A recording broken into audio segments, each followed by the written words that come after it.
Texas Tech loses. Cincinnati may go to the Big 12 championship, and there's a new Santa Claus in town. He goes by 3 letters: B, Y, and U. This is Locked On Big 12.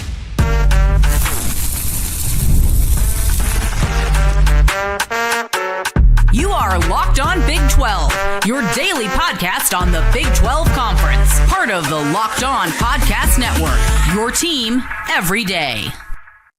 Happy Sunday, everybody. Welcome into Locked On Big 12. I'm Drake Toll from America's #1 Big 12 podcast, Locked On Big 12. Thank you for making this show your first listen every single day. We will start full recap of everything that was yesterday, because I thought it's not bad. It's not bad. Some people will try to doom and gloom you over this weekend, but it really wasn't bad. I can explain. Then, instant reaction. Here's how I instantly reacted to BYU's upset win over Utah. We'll get into that. I was at the game, and so I want to wax poetic a bit about what I saw from Bear Bachmeier and how I actually think BYU can be Santa Claus. I will explain that. Then, Provo. Magic. I'm going to give you 7 minutes of my experience in Provo, because I owe a lot of people a lot of thank yous, and I'll probably get emotional. It was fun. I had a lot of fun this weekend watching college football. If you hit subscribe, I get to keep my job. Look, yeah, it's probably better that Texas Tech beats Arizona State, but I'm not plussed. I'm not upset over a game where Sam Leavitt is a dog. We knew that. In a game where Texas Tech is without its a star defensive player, without its quarterback.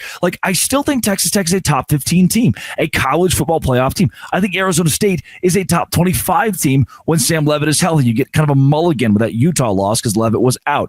I believe BYU is a top 10 team after watching them in person. Cincinnati is a top 20 team. They just beat Oklahoma State. And granted, Oklahoma State is hapless, but Oklahoma State's still good. Houston should be ranked. TCU could get votes. This conference looked good on Saturday. The Texas Tech loss was really your only problem.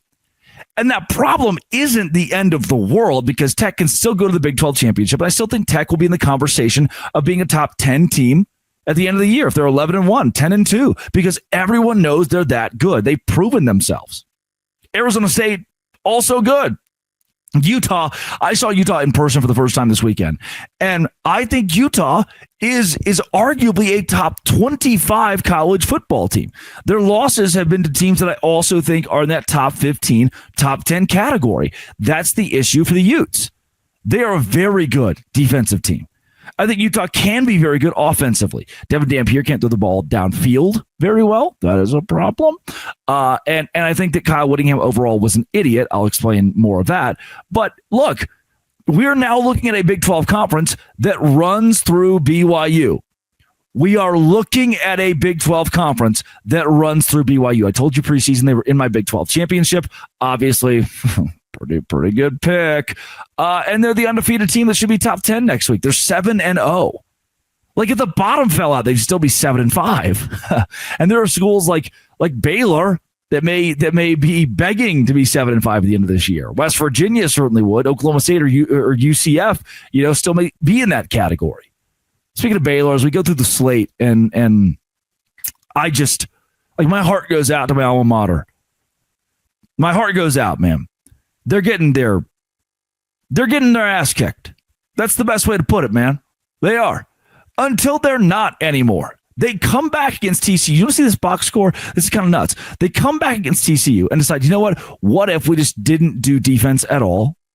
Because the defense in the second quarter gave up 21 points. They're down 21-10. Then they're down 28-10. And then the Baylor Bears score 18 in the fourth quarter, pull within 6, onside kick, and they get it. Only 4, with 30 seconds to go, Sawyer Robertson to throw an interception. More and more cruel ways to lose for the Baylor Bears, and I think Dave Aranda's time is coming probably to a close. Josh Hoover, 231 is not sexy. 3 touchdowns is. Josh Hoover is still one of the best quarterbacks in the Big 12. Probably top 2 right there with Robertson, who threw 3 interceptions. That's not good. Cincinnati. Oh my. on the road at Oklahoma State. Look at this box score. Brendan Sorsby, 20 for 29, 270, 3 touchdowns, 88.6 QBR. That's good. Evan Pryor, Twee Walker didn't have to be studs because this was a game where Cincinnati just rolled. There was no need to go out there and get anybody hurt. They were playing a borderline FCS opponent against Oklahoma State. Cincinnati is legit. Houston, I watched a lot of this game. They got down. They rallied back. I really wish the crowd, the fans for Houston would buy in. I don't get why it's this empty. I don't get why Houston fans can't support. I also don't get why Baylor fans and TCU fans leave their stadiums half empty. Conversation for a different time. But Arizona scores immediately. Houston ends up going up into the half 21-14, goes up 28-14. The game is tied in the fourth at 28-28. Houston, a field goal to walk it off and win it. And now, don't look, Houston 6-1. Rank them, cowards. Houston's good. Their defense is legit as well. I told you preseason, Houston was going to be good. UCF over West Virginia. West Virginia is just not very good. I don't think UCF is great, but they may be in a bowl game after a win like this just because, I mean, yeah, they're going to be able to win a couple of these Big 12 games down the stretch, I believe, and I'm going to buy. I think I'm going to buy UCF. But the Santa Claus thing, I'm going to go back to that for a second. I know I've talked a bit about Utah and BYU, and I'll get into in-depth coverage here quickly. Tim Allen kills Santa Claus, which if in real life you were to kill Santa Claus and become Santa Claus, one of the most coveted jobs in the world would be Santa Claus assassin, because then you would get to be the big man. And so when Tim Allen does that, he has to be the big dog in the Big 12. If you beat a top tier team, if you beat BYU, if you beat Texas Tech, if you beat Utah, you now take on the robe, the cloak of Santa Claus. You have to be the team that represents us in front of the country. BYU is our version of that. Now, will they lose to TCU? It's possible, but I hope not. Because we need that team that we hang our hat on, and BYU can certainly be that. Here's why BYU rocked Utah. And a pretty good explanation. Utah's good at football. BYU's just smarter. That's coming up next. Locked On Big 12, part of the Locked On Podcast Network, your team every day. Hey, friend. Today's show is brought to you by, FanDuel. FanDuel is exactly where I went. And I said, FanDuel, I would like to put 300 of my finest dollars on the BYU money line because I think they're going to win at home. And guess what? BYU did win at home, and I made like $450. The NFL season, college football are both here. FanDuel has an offer you don't want to miss. Right now, new customers can bet just $5 and get $300 in bonus bets if you win. That's right. Pick a bet. Put down $5. If it hits, you'll unlock $300 in bonus bets to use across the app. I love how FanDuel gives me so many ways to play. I built parlays, tried player props, even followed the live lines during games. What are you waiting for? Go to FanDuel.com to download the FanDuel app today and get started. FanDuel.com is the app you want to go to today to get started. $300 on the table in bonus bets. Gotta love that. FanDuel, visit FanDuel and do it today. Today's show is also brought to you by Quo. Quo, formerly OpenPhone, is one of those tools that helps make a huge difference for business owners. Formerly OpenPhone, it's the same great business phone system you've heard me talk about before with a new name. Here's why it matters. Every missed call, money left on the table. Number one business phone system that streamlines customer communications, works right through an app on your phone or computer. No more carrying two phones. No more relying on a landline. Love how Quo, formerly known as OpenPhone, lets your team share one number, collaborate on calls and texts. See why over 90,000 businesses trust Quo, formerly OpenPhone. Get started for free and get 20% off your first 6 months at Quo.com/LockedOnCollege. QUO.com/LockedOnCollege. If you've got an existing number, we can just port them over. Quo, no missed calls, no missed customers with Quo. I don't even know how BYU does it. 7-0 are the Cougars. If you hit subscribe, I get to keep my job. They rush the field. BYU, a 5.5-point underdog against Utah, rushed the field. Bear Bachmeier was a dog.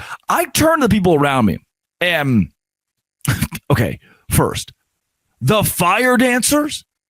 You're telling me between the third and fourth quarter, there's something about this rivalry, this matchup, that transcends like sport. It doesn't matter if you're a Utah fan, a BYU fan, if you're a sentient being of existence, if you have a pulse, when you walk into Lavelle Edwards Stadium, and between the third and the fourth quarter, Cosmo starts banging the drum.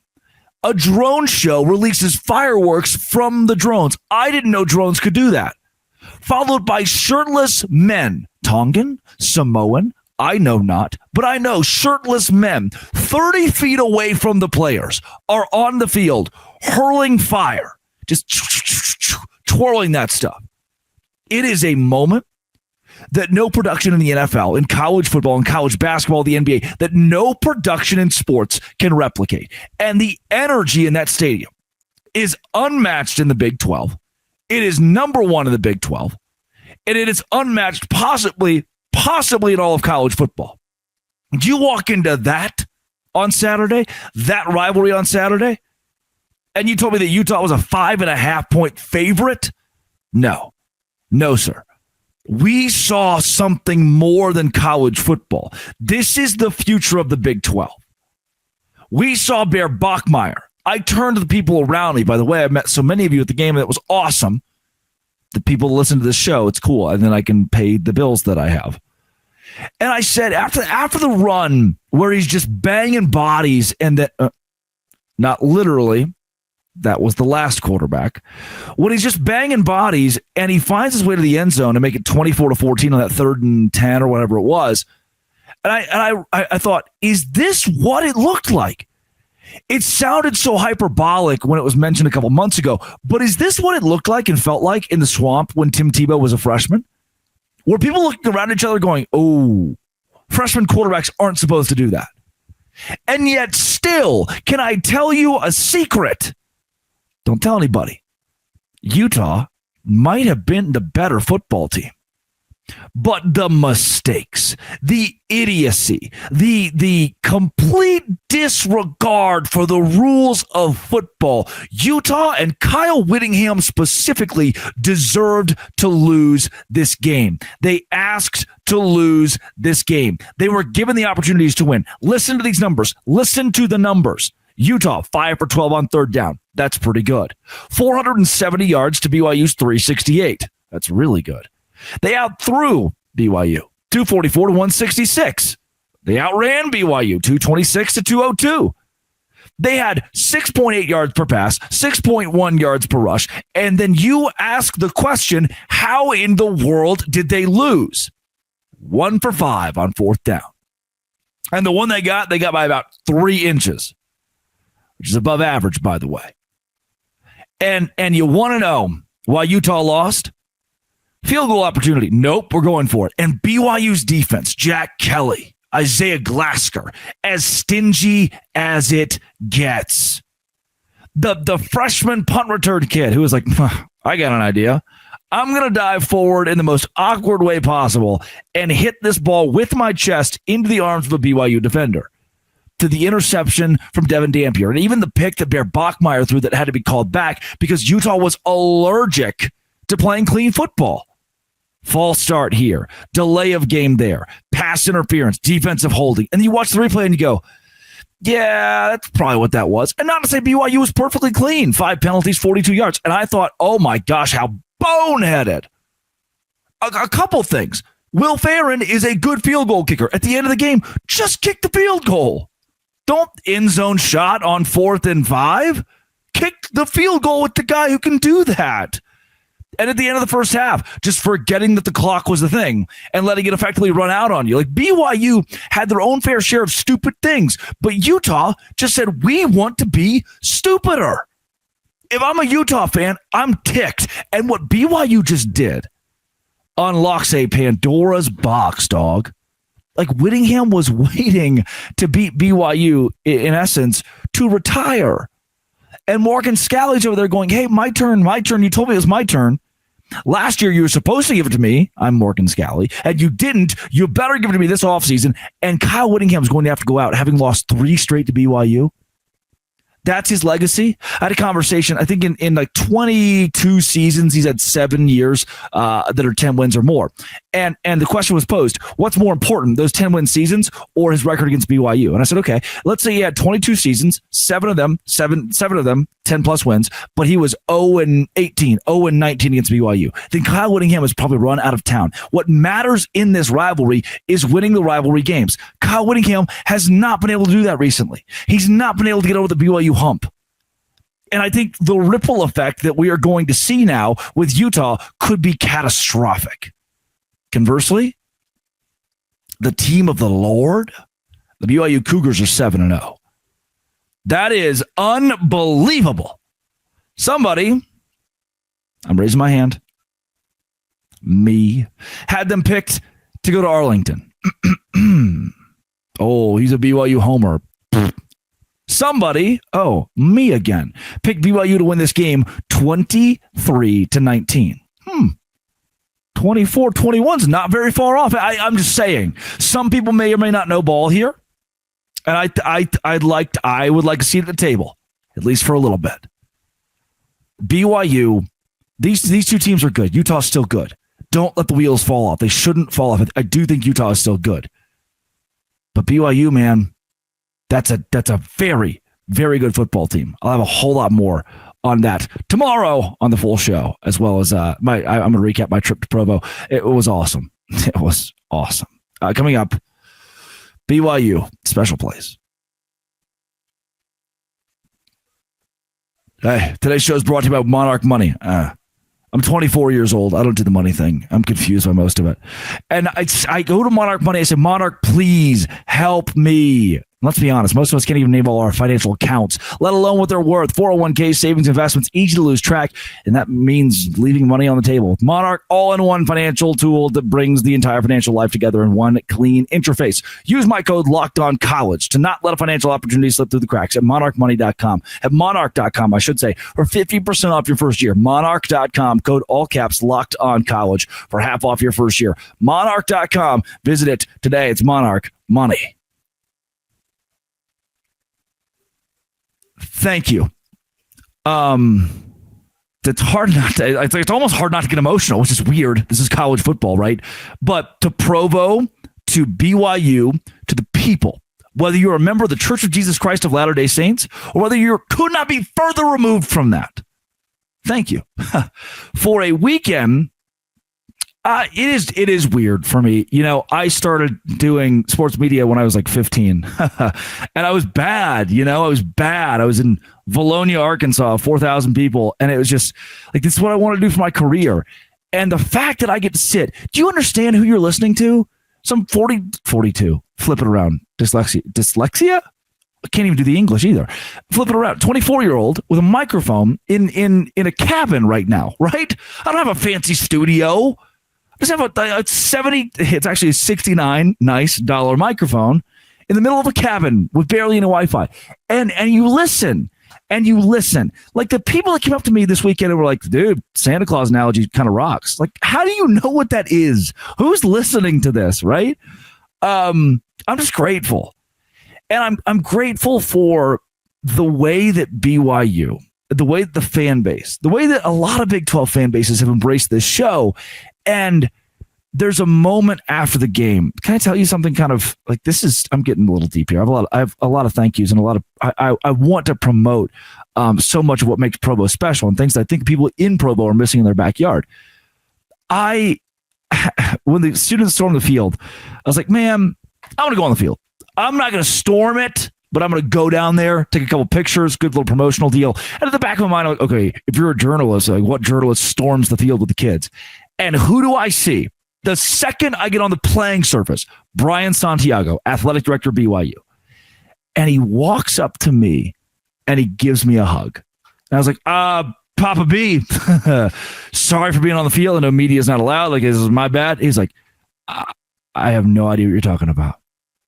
Enjoy it. And the opportunity to congratulate him, to give him a hug. It goes back to when I first land in Salt Lake and I drive to Provo. Lee and Bethany and McKellar, the Visit Utah Valley, Explore Utah Valley folks, Skylar Beltran, the county commissioner who brought me out the first time in July. They're like, hey, we'll plan your itinerary. Let's get you to Corn Bellies. Come hang out at Corn Bellies. Let's get you to opportunities to hang out with Quinn in downtown Provo and go thrifting and go to Thrifthood and get a ton of like cool BYU stuff and the discounts of nice people just being courteous and generous. And I show up at the Marriott. We go to the Marriott in downtown Provo and like the GM is there, the guy who runs the show, and he just shakes my hand like, love your show, love your stuff, like the hospitality of a free stay for a night. And then we go from that to paragliding with Arias.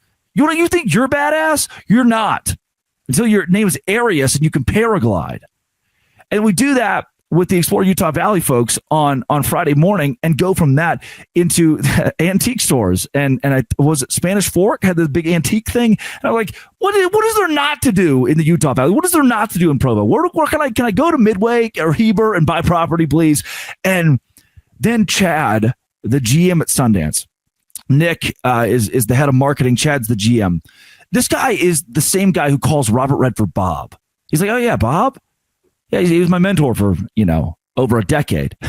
Like, wow. I'm shaking the hand of a guy who calls the guy Bob. And he invites us out into this cabin at Sundance where I'm sitting. I wish I could pan this around to you and show you that, there's wild turkeys outside right now. And I did the sauna and the hot tub. And I dove into the little river. He drove us in his truck because he knew we couldn't see the summit because the ski lifts aren't going during the daytime. He drove us in his truck to the top of this ledge, and you overlook all of Sundance.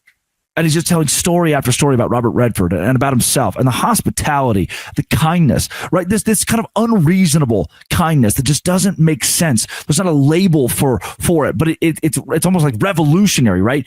And we get done with that, and we go to the tree room, and it's. Imposter syndrome is not the right word. I wouldn't describe it like that. But to sit in a room where, like the Robert Redford curated, and with people who I know are these powerful people, and you start to become you become human. It was funny. One of the waiters in this incredibly fancy restaurant, one of the waiters, curly haired guy, walks over to our table, and he's like, "Hey, did you get your shirt at Thrift Hood?" I was like, yeah. He broke the fourth wall of this really professional moment. I'm so glad he did. See, again, you're like, oh, this guy's just a human. He has an iPhone. You forget sometimes when you see old people, yeah, they have an iPhone. And this was a young guy. He was like, did you get it at Thrift Hood? I was like, yeah, I did. He goes, I work there. It's like, you forget that there's just human people that exist. And a weekend like this reminds me that the humans are real. And we chatted with him for a second. I was like, who's the famous guy to our left? And he's like, I'll find out for you. And it's just this sweet moment. After that, finish up the night at Al Bar. Then we wake up and go to Big Noon kickoff. Here's where things get nuts. Show up to Big Noon, and first part, shake Dave Portnoy's hands, like, Dave with the Savannah Bananas, and Dave hates them. And so we giggled about that for a bit, and then move over and shake. Tom Holmoe sees me and gives me a massive hug. He's like, he's the BYU athletic director for a long time. It's like, Tom, it's so good to see you. And then Terrell for the Big 12 conference, he gives me a big hug. It's like, these guys, the Big 12 conference, he says, anything that the conference can do for Locked On Big 12, we would love to help. And Holmoe says, it was always great helping support you in your endeavors. And this is not just me. It's a web of people from Valonia, Arkansas, to Waco, Texas, to Savannah, Georgia, to pit stops in Alaska or Massachusetts or wherever, that these people that have poured into me are kind of the culmination of shaking and hugging and all of these things. Tom Holmoe or Terrell or Brian Santiago or Tom Rinaldi, who in 2019 visited my class at Baylor, and he walks in and he gives us a big speech about how you can do anything you want. And I was like, hey, Tom, I saw him at Big News. Like, Tom, I'm play-by-play with the Savannah Bananas, and I do a podcast now. And Tom was like, what? It's like, yeah, it kind of started with you. And then RG3 walks up. And I, we went to the same college, but he's just like a Heisman winning quarterback. I don't know the guy. And he walks up and he's like, so how do you like Locked On? This is the equivalent, right, of like, I want to find the right actor. John Travolta walks up to you. He's like, hey, how you like working at Deloitte? You're like, how do you know that? Gave the guy a hug. He's like, I love the mullet too, which was great. And, I go from a moment like that where you meet all these people, Jason Benetti, all these people who inspired me when I was a kid and now are coworkers. But I get chills. I get emotional with stuff like that. And then I walk into, BYU TV Hema. There's a point in the day. I'm going to get really transparent here. There's a point in the day I met so many awesome BYU fans. And I jumped on with Alex, who's the Utah guy on the radio. That was great. And then Ben Criddle. And after that, I just needed a break. It's like, dude, I love meeting these people. I love meeting BYU and Utah fans and saying hello to the podcast listeners. I just needed 10 minutes. I hadn't eaten. I just needed a second to step away. And Hema, who is with BYU TV, and Aubrey, they're like, dude, just come in our tent, come backstage. Max Hall's back here, say hello, and just come sit. have a plate of food, just take a load off. And it was just that kindness that I needed to pick me back up. Then you get into the stadium and it was just one after the other, just the people sitting around me who bought us ice cream, the kindness to just give us hugs and the amount of people that came up to me like, hey, we love the podcast. We love the work that you do. We love how authentic you are. Those kind of things, man, I think you forget, and I forget sometimes, we're all human. And that stuff, like I not that I don't think of you as a human being, right? But you lose sight of that when I'm on this thing of wires with a camera on it. And that's what I'm producing this through and pumping it into. And I forget, the impact that it has on people. And I sometimes, maybe I dilute it in my brain that you're actually consuming this. And I put on the best show possible every single day because it's the standard that I have. And I'm glad that people recognize it. I'm glad that they see that. And I've never really thought about the consumer themselves, how well they receive this. It's always been like, how can I up my own standard? But then hearing from you that you, all of you, appreciate that. It's different, sitting around BYU fans, sitting around Utah fans, getting a Cougar tail, right? And then getting down on the field after the game and rushing the field. And Brian Santiago, the BYU athletic director, gives me a hug. And the people that come like, dude, I want to do what you do. Like, you can. This is a $69 microphone. I'm in a cabin, at Sundance. I do this all over the country. I've done podcasts this year from Grand Rapids, Michigan to Las Vegas to Tampa, Florida, to Fort Myers, Florida, to Albuquerque, New Mexico, kind of you name it. I've done a podcast from there because it's just like this little Locked On Big 12 thing, right? Didn't have to be big, didn't have to blow up, but you made it do that. And I'm so grateful for the Visit Utah Valley folks and for Sundance. Oh my gosh, the Sundance Resort, you're missing out if you're not staying here, or being here, or skiing here, or going in the hot tub. I love the hot tub. And to the Marriott and to Quinn and with downtown Provo, and the amount of people that I'm already forgetting or not including in there is that list. The laundry list is so long of people who are just nice, who are just kind, who just did the right things to Rihanna, to John, to Todd, who got us tickets at the 40-yard line, like 11 rows up, an experience that I think is so incredible. And I'm so grateful to have gotten that with BYU this weekend. And it's not just BYU, it's all the Big 12 fans who listen to this show. I'm just grateful and really happy with what the last, 72 hours have been, and the culmination of me being able to work in the job that I love and do what I love and practice my love making with you, I guess. BYU is a special place, man. It's a special place. The people are special, and I've had chills this entire 10 minutes. And obviously the drone show, to the fire dancers, to Cosmo, to all of it. Blown away. The kid that kicked the field goal to win a car. That was nuts. So yeah, I mean, I don't know. Keep sharing this thing. Share it with your friends. Imagine that if you share it with your friends and they share it with their friends, how many people will listen to Locked On Big 12? Who knows? But if this is the first that you're seeing of this is your first show, welcome. I can't. It's a family. To the Booze and Cougs. I had a shot ski. I took a shot of Crown Royal. Pregame at a BYU game. With the Booze and Cougs, because I just walked over there on happenstance next to this tent with Pooh is the guy's name. It made me really good brisket.